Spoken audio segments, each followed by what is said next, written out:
গরম ভাতের সাথে যদি এমন একটা তরকারি আমাকে দেয়, আমি তো পুরো এক থালা ভাত নিমিষে খেয়ে নেব। তো চলো ঝটপট রেসিপিটা দেখে নিই। হ্যালো ফ্রেন্ডস, তোমাদের সবাইকে ওয়েলকাম আমার আরেকটা নতুন ভিডিওতে। তো আজকে আমি তোমাদের সাথে একটা রেসিপি শেয়ার করবো আর তার সাথে একটু স্টোরি শেয়ার করবো।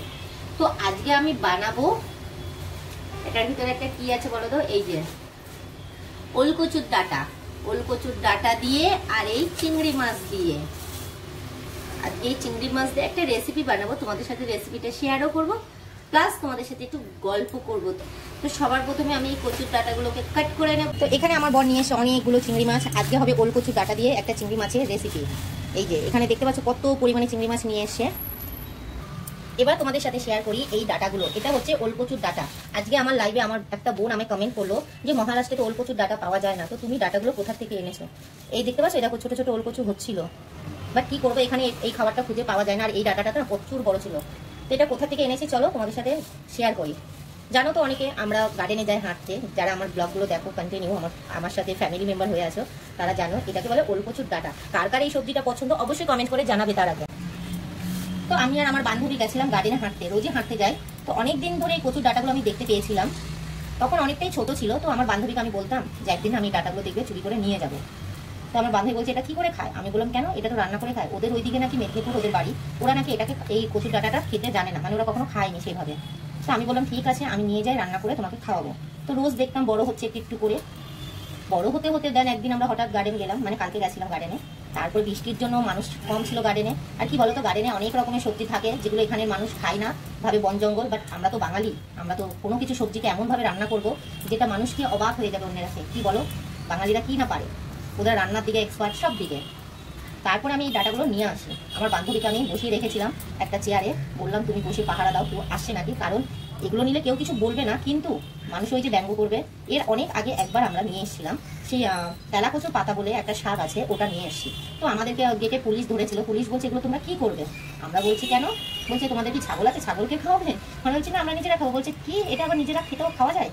তো আমরা তো ওখানে খুব হাসছিলাম, ওরা বিশ্বাসই করতে পারছিল না। সেই ব্লগটাও আমি ফেসবুকে অ্যান্ড ইউটিউবে শেয়ার করেছি, তোমরা চাইলে দেখতে পারো, খুবই একটা ফানি ভিডিও মতন ছিল। তো আজকে আবার নিয়ে এসি কচুর ডাটা, তো এগুলো আমি এখন ঝটপট কাট করে নেবো, নিয়ে তোমাদের সাথে আমি রেসিপিটা শেয়ার করছি। এই ছিল ছোট্ট করে কাহিনী। একটা বোন বলেছিল ওলকচুর ডাটা কোথায় পেয়েছো, বোম্বে তো পাওয়া যায় না। হ্যাঁ গো বোন, বোম্বে ওলকচুর ডাটা পাওয়া যায় না, কিন্তু আমরা যেহেতু গার্ডেনে হাঁটতে যাই, ওখানে অনেক রকমের সবজি আছে যেগুলো মানে এমনি হয়, এবার জানি না এগুলো ওরা লাগিয়েছে কিনা, হয়তো লাগায়নি। প্রত্যেক বছরই দেখি এরকম ওলকচুর ডাটা হয়, তারপরে হতে হতে ওগুলো বুড়ো হয়ে যায়, আবার মরে যায়, মানে আন্নায় কেটে ফেলে দেয়। এর থেকে ভাবলাম এটা আমি নিয়ে আসি।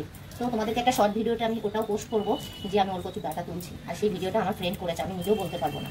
পরে আমি ওকে বললাম ঠিক আছে, তুমি যখন ভিডিওটা করেই নিয়েছো তুমি আমাকে শেয়ার করে দিও, আমি ওটাকে ফেসবুকে আপলোড করে দেবো। তো চলো আগে সবজিগুলো কাট করে নিই, তারপরে আবার তোমাদের সাথে কথা বলছি। তো আমি কচুর ডাটাগুলো ভালো করে খোসা ছাড়িয়ে কেটে এরকম করে ধুয়ে নিয়েছি। এবার এগুলো ধুয়ে তুলে জল ঝরিয়ে নেবো ভালো করে। আর কমেন্টে বলবে এই তরকারিটা কে কে খেয়েছে কচুর ডাটা দিয়ে চিংড়ি মাছ, আর কারা খাওনি খেতে চাও, আর কাদের খুব প্রিয় এটাও বলবে। আমার তো এটা ভীষণ প্রিয়, ভীষণ, মানে বলে বোঝাতে পারবো না। কিন্তু দুঃখের বিষয়, এটা বোম্বে কখনোই পাওয়া যায় না। একবার খেয়েছি, তাও এরকম এই গার্ডেন থেকে রাস্তা থেকে কোথাও একটা দেখলে তুলে নিয়ে আসি, মানে চোরের মতন চুরি করতে হয়, মানে কি বলবো গাইস তোমাদেরকে। আর তো সবার প্রথমে আমি একটা পাত্রে জল গরম করে নিয়েছি, তার মধ্যে নুন হলুদ দিয়ে কচুর ডাটাগুলো রেখে 5 মিনিটের মতন সেদ্ধ করে দিতে বসিয়ে দিয়েছি। আর এই দিকে আমি সাদা শস্য, কালো শস্য, পোস্ত আর কাঁচা লঙ্কা একসাথে বেটে নিয়েছি, খুব সুন্দর করে বেটে নিতে হবে। এবার চলো কচুর ডাটাগুলো দেখো সেদ্ধ হয়ে গেছে, এবার আমি এগুলো জলটা ঝরিয়ে নেব।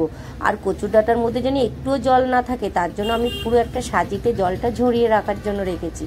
আর এই দিকে কড়াইটা গরম হয়ে যাওয়ার সাথে সাথে আমি কড়ার মধ্যে একটু তেল দিয়ে চিংড়ি মাছগুলোকে আমি ভাজা করে নিচ্ছি, বেশি ভাজা করব না, একটু নুন হলুদ দিয়ে হালকা করে ভাজতে হবে।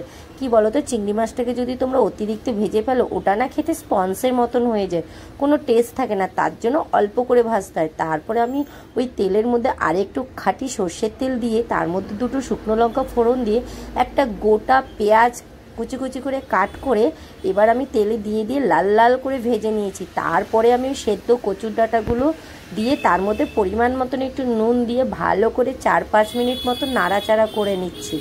এরপরে আমি এর মধ্যে হলদি পাউডার দিয়ে দেবো, দিয়ে আবার একটুখানি নাড়াচাড়া করব। তারপরে আমি দিয়ে দেব ওই বাটাটা, যেটা আমি সর্ষে, পোস্ত, কাঁচা লঙ্কা একসাথে বেটে রেখেছিলাম। আর কালারের জন্য হালকা একটু মির্চি পাউডার দিয়েছি, আর স্বাদের জন্য একটু চিনি। বাঙালি মানে তরকারিতে চিনি দেবে না, এটা কি হতে পারে? আমি তো সব তরকারিতে একটু একটু করে চিনি দিই। তোমরা কারা কারা চিনি দাও অবশ্যই কমেন্ট করে বলবে কিন্তু। তারপরে আমি এখানে দিয়ে দিলাম একটা টমেটো কুচি কুচি করে কেটে। টমেটোটা দেওয়ার এটাই কারণ এখানে আমরা ওলকচির ডাঁটা গার্ডেন থেকে এনেছি, আর যেহেতু এখন বর্ষাকাল হয়তো ডাঁটাতে একটু গলা চুলকাতে পারে, তাই আমি টমেটো দিয়ে দিচ্ছি। খাট্টা জিনিসে গলা আর চুলকায় না। তারপরে ভালো করে নাড়াচাড়া করে আমি একটু ভাজা জিরের গুঁড়ো আর চিংড়ি মাছ দিয়ে ভালো করে নেড়ে চেড়ে 2-4 মিনিট পর আমার তরকারিটা রেডি।